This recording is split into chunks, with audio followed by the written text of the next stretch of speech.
मुंबई महानगरपालिकेची आरक्षण सोडत जाहीर होताच मनसे अध्यक्ष राज ठाकरे आणि शिवसेना पक्षप्रमुख उद्धव ठाकरे यांनी निवडणुकीची रणनीती आखण्यास सुरुवात केली आहे। दोन्ही ठाकरे बंधूंनी इच्छुकांची यादी मागवली आहे। काल झालेल्या बैठकीत मनसेकडून विभागाध्यक्षांना इच्छुकांची यादी देण्याचे आदेश देण्यात आले।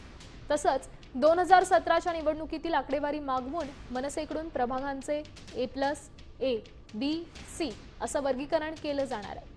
या वर्गीकरणाच्या आधारे मनसे युतीच्या चर्चेत आता जागांची मागणी करणार असल्याची सूत्रांची माहिती आहे।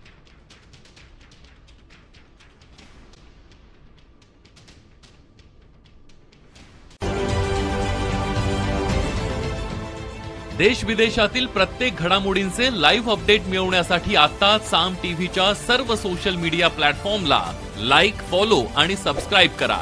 तसंच सर्व नोटिफिकेशनसाठी बेल आयकॉन प्रेस करायला विसरू नका।